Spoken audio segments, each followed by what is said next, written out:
Salut les cinéphages, c'est Merege, et aujourd'hui... Pardon, j'ai ravalé mon vomi.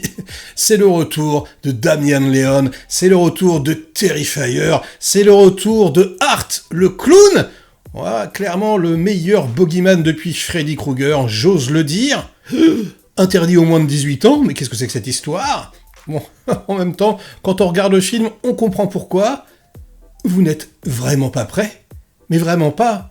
Imaginez, je sais pas moi, c'est pas dans le film, hein, une scène où quelqu'un serait en train de se masturber pendant qu'un tueur psychopathe mettrait un bébé dans un hachoir. Vous avez une petite idée de ce que vous allez voir, avec des litres d'hémoglobine en plus. Non, je plaisante pas. C'est irrévérencieux, limite politiquement incorrect. Enfin, je veux dire, il rentre dans l'art. Vraiment, il y va. Il prend tous les risques, hein, que ça soit avec des vieux, des enfants, qui vous voulez. Le côté sexuel exacerbé, enfin, voilà. Il y a des litres et des litres et des litres de sang, de tripaille. En plus, tout est en practical, évidemment. Hein. Et d'ailleurs, Damian Leone fait tout. Hein. Il est maquilleur, il est monteur, il est réalisateur, il est scénariste. Ouais, il est trop fort. Franchement, c'est assez incroyable. Alors, c'est la 4e fois que Art, le clown, revient, puisque la première fois, c'était... alors, c'est un film totalement indépendant, tout petit, qui dure 1h15, qui s'appelle All Hallows Eve. Ensuite, donc, Terrifier 1, Terrifier 2, donc avec le budget qui monte petit à petit. Terrifier 2, d'ailleurs, j'en avais fait la critique sur ma chaîne, il a coûté 250 000 $. Moi, j'avais énormément de réserves, parce que je trouve que le manque de budget faisait que, pour les ambitions du gars, voilà, c'était quelque part pas assez grand pour lui. Il lui aurait fallu plus d'argent, et là c'est ce qui se passe. Il a 2 millions de $, et j'ai envie de vous dire, c'est parce qu'il l'a choisi. Parce que Hollywood, enfin je veux dire, c'est un véritable phénomène, hein, Terrifier. Là, c'est sorti hier en France, interdit aux moins de 18, avec un réseau de salles tout rikiki, il est premier au box-office. C'est quand même assez hallucinant. Et donc, on est venu lui proposer des milliards de thunes pour vendre son personnage, etc.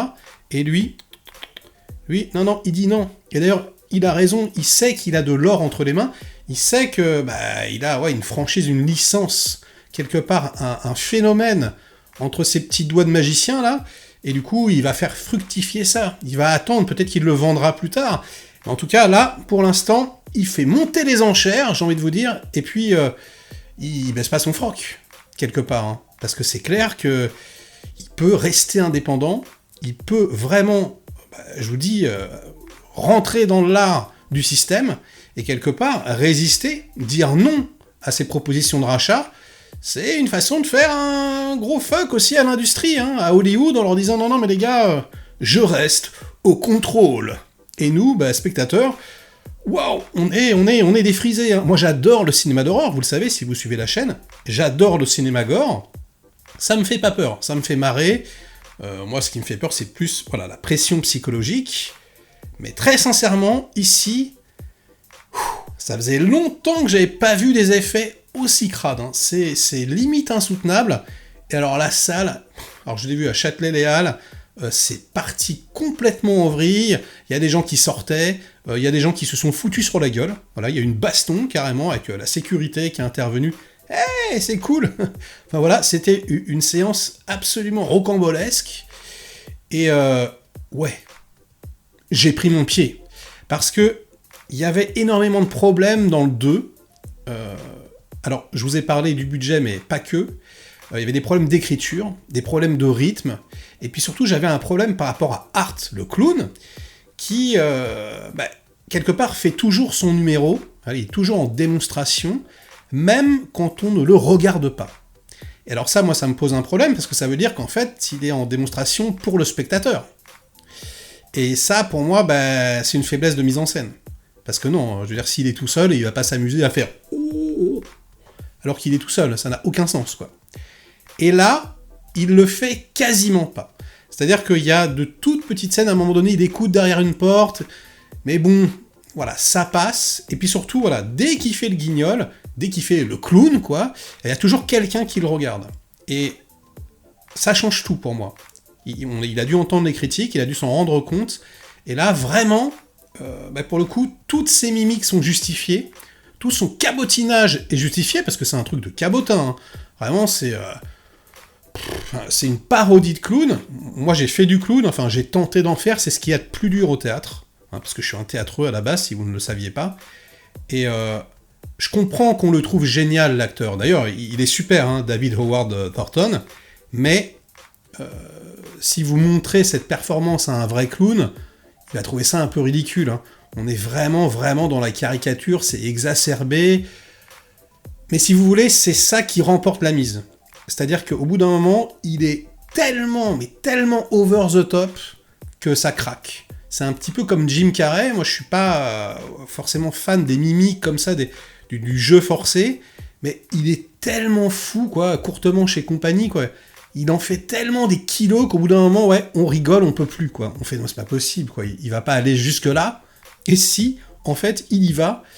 Donc, ouais, Art le clown, c'est validé, c'est mortel. Ensuite, la Final Girl, elle est trop bien. Franchement, j'adore. Lorraine Lavera, elle est parfaite. Franchement, c'est mortel.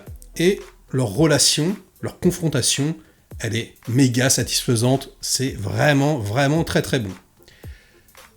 Je vais quand même chipoter un petit peu, hein, parce que 2 millions de dollars, tu peux pas non plus faire de miracle. J'ai entendu les critiques à gauche à droite, tout le monde dit que c'est génial, etc. Et c'est vrai, c'est génial parce que ça a du cœur. Parce que vraiment, on sent que c'est fait par des amoureux du genre, pour les amoureux du genre. Et ça fonctionne, hein. C'est ultra efficace, comme je vous dis, c'est dégueulasse, enfin voilà, on en a vraiment pour son fric, mais quand même, il y a pour moi des carences qui sont moindres que dans le deuxième, mais qui sont quand même toujours là. Déjà, la photographie du film, et globalement la réalisation, même si c'est beaucoup mieux, là, ça n'a rien à voir. Là, on est vraiment dans un vrai film de cinéma. C'est pas encore tout à fait ça. C'est-à-dire que on sent vraiment les limites du budget. Après, est-ce que c'est vraiment un défaut ? Comme je vous dis, on lui a proposé des milliards de dollars. Hein. Lui, il veut rester dans une petite prod, justement pour garder ce côté artisanal. Je comprends. Donc ça se défend. Moi, j'aimerais quand même bien voir, peut-être dans Terrifier 4, des mouvements de caméra, enfin des trucs un petit peu plus puissants, mais toujours, il pourrait garder ce côté artisanal dégueulasse. Hein. Mais j'aimerais, ouais, que, au niveau de la narration visuelle, hein, voilà, les plans choisis pour raconter son histoire, ils soient un petit peu plus inspirés. Franchement, c'est pas nul, mais ça pourrait être beaucoup mieux. En tout cas, à mon sens. Et puis, et ça j'ai entendu personne en parler, je l'ai pas lu non plus, il y a pour moi de très très gros problèmes de rythme, encore. C'est-à-dire que quand on suit la Final Girl, on se fait un peu chier, quoi. Alors quand on est avec lui, avec Art, c'est cool. En plus, ils ont complètement changé la donne, ce qui est un peu étrange d'ailleurs, hein, parce que c'était censé All Hallows Eve, hein, Halloween, c'était censé se passer toujours à Halloween, mais ils ont trouvé un petit twist, maintenant ça se passe à Noël, et du coup c'est savoureux, évidemment, parce qu'on est vraiment dans les clichés de Noël partout, avec la musique, voilà, lui il arrive avec sa hotte dégueulasse, enfin son sac poubelle, enfin voilà, c'est très très drôle, le Père Noël plein de sang, avec sa barbe, je vous en dis pas plus, c'est excellent franchement. Du coup ça relance un petit peu l'intérêt graphiquement, et puis même au niveau des vannes et tout, c'est franchement assez savoureux. Mais ouais, on s'ennuie un peu. Hein. Voilà, quand on la suit elle, bon, les relations familiales, blablabla, la petite, bon, la tante, ceci, cela, on a envie que ça bouge un peu, quoi. Moi, vraiment, je trouve que c'est au niveau de l'écriture, c'est pas son point fort. Peut-être qu'il devrait passer la main à quelqu'un, ou alors céder d'un scénariste un petit peu plus compétent, parce que, ouais, ça patine un petit poil, quoi. Alors c'est pas très gênant, c'est beaucoup moins que dans le deuxième, parce que dans le deuxième, vraiment, on s'ennuyait ferme. Réellement, il y avait des tunnels de scènes où on n'en avait absolument rien à battre. Là, ça glisse quand même beaucoup mieux, hein, je chipote un petit peu, et bon, je suis obligé, hein, je suis là quand même pour vous parler des qualités et des défauts également. Mais bon, en dehors de ça, c'est quand même de la haute voltige, on est dans le haut du panier du film d'horreur, c'est assez inédit comme sensation, surtout en salle. Il faut vraiment y aller en salle, hein, c'est un spectacle assez inoubliable, ça va vous marquer la rétine. On a une musique électro comme ça, très 90, qui est vraiment très très agréable. On a des effets stupéfiants, je peux pas vous dire autrement, des idées complètement ébouriffantes. Alors parfois, ça tombe un petit peu à plat également, alors ça serait peut-être aussi un défaut, je chipote encore, hein. Notamment une scène avec des rats, voilà, et de l'azote. Bon, c'est pas fameux, quoi. Mais bon, allez. 70% du film, on va dire, est vraiment hautement satisfaisant. Je vous le dis, hein, encore une fois, hein, je suis rompu à l'exercice. J'en ai vu. Et là, très sincèrement, les prothèses, les animatroniques, le montage est très très bien fait parce qu'on passe d'un effet à l'autre. Voilà, des acteurs qui ont juste du sang et un petit peu de latex sur la gueule à carrément des sortes de petits robots construits quoi, avec les yeux qui bougent, etc. Et c'est monté avec une telle précision quoi, qu'on ne sait plus vraiment si c'est vrai, si c'est pas vrai, comment il a fait. Enfin voilà, au bout d'un moment, on se laisse porter par le truc. Parce que c'est vrai que quand on connaît un peu ce genre d'effet, on est là en train de se dire « Ah ouais, tiens, là c'est une fausse tête, là ceci ».